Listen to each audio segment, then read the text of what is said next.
Salut, c'est Seb et Nico. Hello! On vous présente aujourd'hui les règles du jeu de Sushi Boat, un jeu de Dario Massarenti et Francesco Testini, à partir de 8 ans pour 2 à 5 joueurs et des parties d'environ une demi-heure, 1 heure. Voilà, dans ce jeu de collection alléchant qui se déroule dans un restaurant de sushi, vous allez devoir préparer le meilleur repas possible en choisissant avec précaution les plats qui passent devant vous sur un tapis roulant. Les règles du jeu, c'est parti! Allons-y. Bienvenue donc à Sushi Boat, qui est notre restaurant de sushi préféré, où vous allez pouvoir déguster de délicieux sushis et collectionner les assiettes afin de gagner des points. Le but du jeu, je vais l'expliquer très rapidement, mais on reviendra dessus à la fin de la partie. Le but du jeu étant de faire des collections d'assiettes. On va donc gagner des assiettes au fur et à mesure de la partie qu'on va réussir à récupérer sur le plateau. Et en fait, c'est les suites d'assiettes de la même couleur qui vont nous rapporter des points. Ainsi que vous voyez que chaque assiette a un petit plat différent dessus. Et le fait d'avoir le plus de plats différents possible va également nous rapporter des points. Et on va avoir d'autres endroits qui vont nous rapporter des points, en particulier si, grâce aux cartes accompagnement et grâce à d'autres éléments du jeu, les défis Wasabi dont je vais reparler. Là, on a une mise en place à 4 joueurs. Chaque joueur va commencer avec son petit plateau de jeu, un pion de sa couleur et 2 yens qui vont lui servir à sélectionner certaines assiettes ou à donner un pourboire aux membres du personnel. On a des petits cubes verts qui vont servir lors des défis Wasabi dont je vais parler un peu plus tard. On a donc le plateau de jeu principal où il y a les assiettes qui vont coulisser au fur et à mesure qu'on va en rajouter à partir du sac et elles vont coulisser sur le plateau jusqu'à arriver à la poubelle qui va servir de défausse dont on peut piocher dans certains cas. Il y a les tuiles de personnel qui représentent en fait des petits pouvoirs spéciaux qu'on va pouvoir activer en leur donnant un pourboire. Et on a les cartes d'accompagnement, que je vais remettre comme ça, qui vont déterminer la durée de la partie, puisque lorsque la pioche arrive à son terme, c'est la fin de la partie, mais qui vont aussi déterminer la manière de laquelle on va rajouter des assiettes dans le plateau. Le jeu va se dérouler de la manière suivante, le premier joueur étant la dernière personne à avoir mangé des sushis, par exemple. Le jeu va se dérouler dans le sens des aiguilles d'une montre à partir du premier joueur, et à chaque tour, les joueurs vont suivre un certain nombre d'étapes. La première étape est donc de retourner la carte au sommet de la pioche. Les cartes accompagnement, donc il n'y a pas que des sushis dans ce restaurant. Là, vous avez par exemple une délicieuse soupe miso qui va vous indiquer, grâce à la petite icône en haut à droite, comment rajouter des assiettes sur le plateau.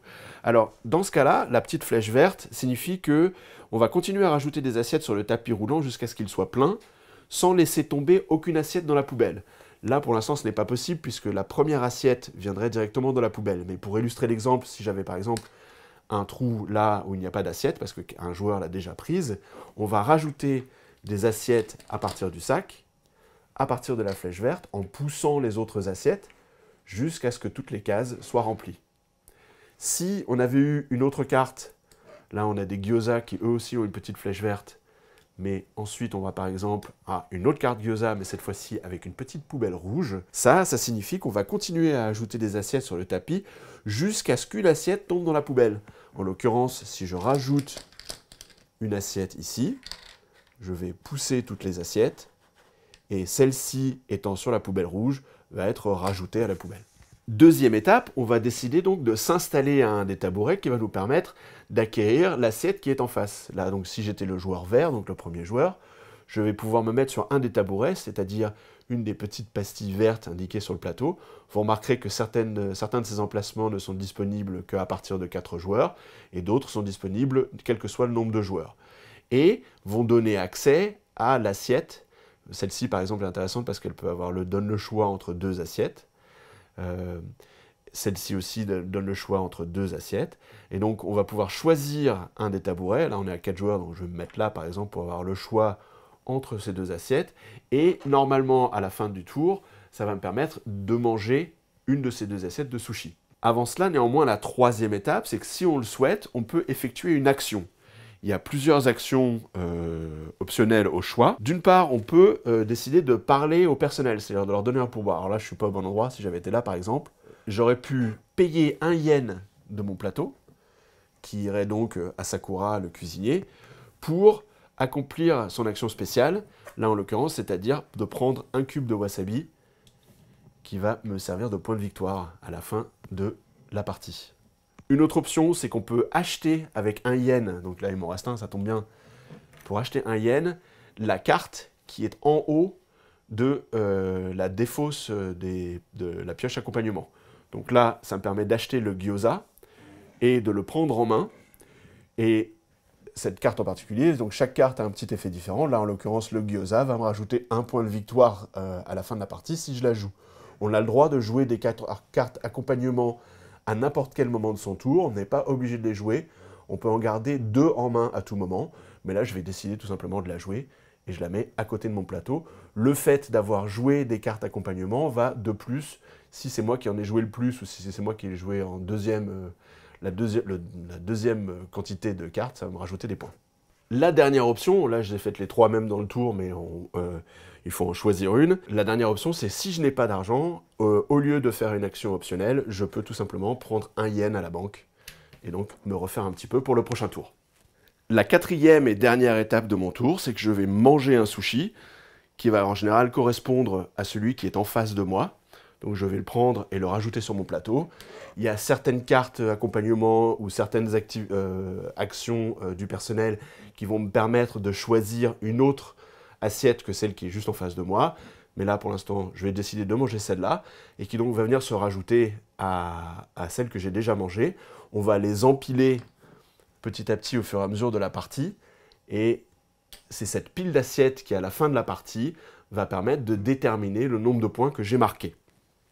Une particularité du jeu, c'est la petite exception, c'est lorsqu'on va piocher des cartes accompagnement, parfois on va tomber, et je vais la chercher, sur un défi wasabi. Un défi wasabi, on va interrompre la partie, et ça va nous permettre de gagner des cubes supplémentaires pour gagner des points. Ça marche de la manière suivante, on va tenter de deviner les 2 assiettes qui sont cachées sous cette partie du plateau. Chaque joueur va miser, va prendre 2 cubes et va miser secrètement, hein, en cachant comme ça. Je vais essayer de miser, je parie qu'il y en a une qui est bleue et l'autre qui est jaune. Je pourrais dire aussi qu'il y en a 2 bleus, ou qu'il y en a 2 jaunes, ou une verte et une rouge. Je vais donc miser secrètement. Et ensuite, on va rajouter des assiettes du sac jusqu'à ce que... Bon, voilà, une. Donc, on sait déjà qu'il y avait une jaune. Et j'en rajoute une deuxième. Et donc on a une jaune, une verte. Et je crois qu'il faut les faire sortir complètement. Donc on va rajouter une 3e. Ce qui du coup nous fait partir certaines assiettes à la poubelle. Mais on a bien une verte et une jaune. Moi j'avais misé sur bleu et jaune. Donc je vais gagner un cube wasabi parce que j'avais bien misé sur le jaune. En revanche je vais perdre celui que j'avais misé sur le bleu. Si j'avais misé que les 2 avaient été jaunes, j'aurais gagné une jaune. Si j'avais misé une verte et une jaune, j'aurais eu les 2, etc. Et ces points vont, chaque cube wasabi va me rapporter 1 point à la fin de la partie. Comme je le disais donc tout à l'heure, au fur et à mesure de la partie, on va manger des assiettes de sushi et donc les rajouter à notre pile. Et je vais vous donner un exemple ensuite de comment on va faire pour compter les points à la fin de la partie. Tout est expliqué sur le plateau en bas. Et en fait, là vous avez un symbole, vous voyez la taille de la pile de la même couleur, égale n-1. Ce que ça veut dire, c'est que si j'ai par exemple un cas de figure comme celui-ci. J'ai dit tout à l'heure que les assiettes blanches étaient neutres. En fait, elles ne comptent pas, elles ne vous rapportent pas de points, mais elles n'interrompent pas une série d'assiettes de la même couleur. Donc là, en l'occurrence, même s'il y a une blanche au milieu, j'ai 3 rouges qui sont à la suite, on ne compte pas la blanche. Et donc n-1, ça veut dire qu'avoir 3 assiettes rouges me rapporte 2 points. Une seule assiette, n-1, 1-1, 0, ça ne me rapporte pas de points. Je n'ai pas de points pour la bleue, pas de points pour la rouge, mais j'ai 2 points pour ces 3 assiettes rouges, sans compter la blanche. Ensuite, l'autre manière de gagner des points qui est expliquée ici, c'est que je vais faire des piles différentes pour avoir un seul type de sushi dans chacun des groupes. Donc là, vous voyez, celle-là, je l'ai en double et celle-là, je l'ai en double. Mais j'en ai 4 différentes. Et donc 4 différentes, ça va me rapporter 2 points, comme c'est indiqué ici.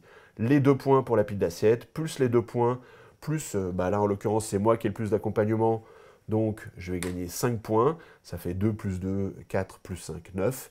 Je vais marquer 9 points à la fin de la partie. Le joueur qui a dégusté la meilleure combinaison de sushi et qui a le plus de points va gagner la partie.